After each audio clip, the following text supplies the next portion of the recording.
Of course, like the rest of the world, we are all anxious about fuel prices. How do you see it in the next weeks to come? Can we already Um, extrapolate yes, the increases? yes, yes. Yeah, I wanted to, first of all, I wanted to emphasize na dalawa kasing issue natin dito, ano? Do we have enough, will we have supply? Baka maubusan tayo. And second is, ano ba yung increase, ano? On the pump prices. So, basically, on the supply, hindi na problema yan because we have enough time because instead of 15 days, meron tayo mga halos 60 days to supply. So we have enough supply for fuel. So it's not an issue anymore kasi we have time to order more naman, and our oil companies have assured us that we have incoming pa naman na mga supply. So we're assured of the supply. Now next is the price. The price naman, it's just inevitable. Price is not really something that Philippines can control because we import most of our fuel. So our price is dependent on what happens to the international market. So ngayon po, it's affected by many things, pero ang pinaka-major na determinant of where the price will go is the level or kung gaano katagal ang giyera ngayon sa Middle East. So it's so unpredictable that I cannot tell you how much it is right now kasi kahapon pa lang yung nag-start yung first na day namin ng for evaluation. But we can give it to you over the weekend.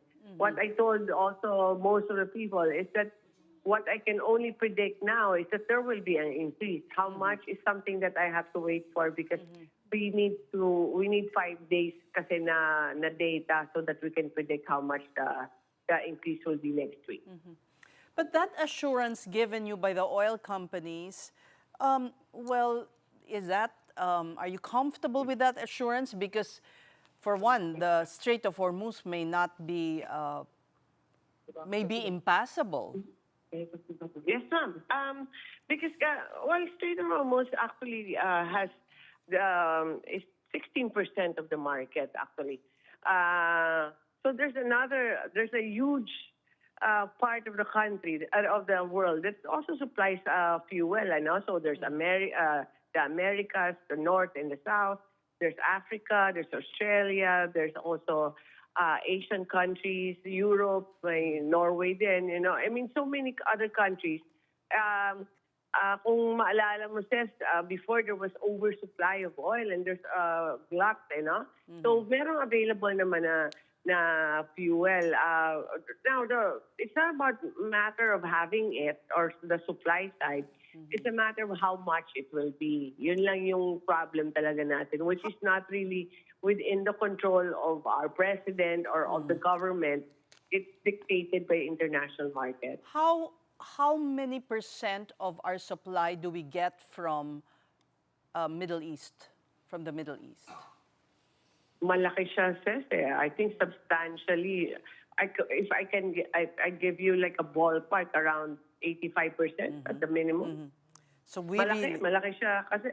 Yes, because we do import some fuel from most of the fuel from Asian countries, but these Asian countries get their crude oil from Middle East, so medyo malaki yung impact nun. So, but fortunately, upon consultation, I had a meeting with the oil companies yesterday, and they are also getting from other countries other than the Middle East. And they have started na talking to them also and other possible suppliers kasi they're also, as we instructed them, have a contingency plan na if we see it in 1 week or 2 weeks that there are changes in the market na baka matagalan. So I've instructed them to send to DOE, submit to DOE their contingency plan if the issue becomes, whether it's a moderate or extreme a situation that we'll get in a couple of weeks. So, kailangan talaga magplano tayo. Huwag na natin hintayin na mangyari. I recall, and I know this was before your time, na parang there was a plan to diversify where we get our crude from. Has that talk been rekindled? Yeah. Yes, although eventually, Sean, no, it's a matter of economics, no? Kasi minsan, pag kumuha ka, for example, if you buy it from, let's say, Brazil, then the lead time is also longer, and it becomes more expensive, no? Yeah. So ayaw mo naman na diversify ka and then it becomes more expensive. So, we've been talking to the oil companies, and that's what we've been suggesting. But they were also worried about the price of shipping and the insurance that it will cost the shipment and the time. Kasi ngayon, 7 days lang nakukuha nila kaagad. If it's too far ba, kailangan na 30 days. So there's so many variables there that we have to consider. But you're correct.